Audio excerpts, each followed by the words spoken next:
একটা রিলেটিভ ছিল, একটা ছেলে তারা চাকরি দিবে, চাকরি দেওয়ার কথা গত জানুয়ারিতে, ওই সময় টাকা না সিস্টেমে লেখা আছে। তখন চাকরি হয়েছে, ইন্টারভিউ পরীক্ষা দিয়েছে 26 তারিখে, তার আগের দিন 2 লাখ টাকা নিছে শহীদ মাস্টার করে। সে অ্যাকচুয়ালি মামুন স্যারে নিয়ে দিয়েছে শহীদ মাস্টার, আমি শহীদ মাস্টারে চিনি না। আপনাদের কাছ থেকে কে নিছে? মামুন স্যারও ছিল, শহীদ মাস্টার ছিল, দুজনেই ছিল। হ্যাঁ। কি পোস্টে কেন চাকরি দিবে? এটা কি মন্ত্রণালয়? ওই যে পানি মন্ত্রণালয়। পানি মন্ত্রণালয় কি ভাই ভাই কি নাকি? এইটা নেই। ঠিক আছে, বলেন ভাই কি হয়েছে?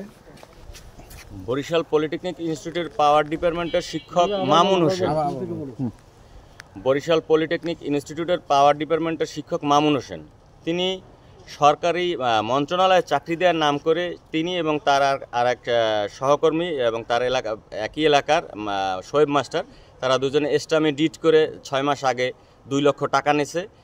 এই ঘটনা শুধু আমার কাছেই না, আরও কয়েকজনের সাথে আছে, আমার কাছে ডকুমেন্টসগুলো সবই আছে। একজন শিক্ষক হয়ে কীভাবে চাকরি দেওয়ার নাম করে টাকা নেয়, এই টাকা যখনই আমি টাকা চাইতে গেলাম তখনই আমার সে ভাগ্নি এই কলেজেই পড়াশোনা করে, তার সিট প্ল্যান ঘুরে একা একা পরীক্ষা দিতে আছে, সেরকম একটা সিট প্ল্যান এই মামুন সাহেব করছেন, যেটা আমার ভাগ্নির জন্য খুবই কষ্টদায়ক।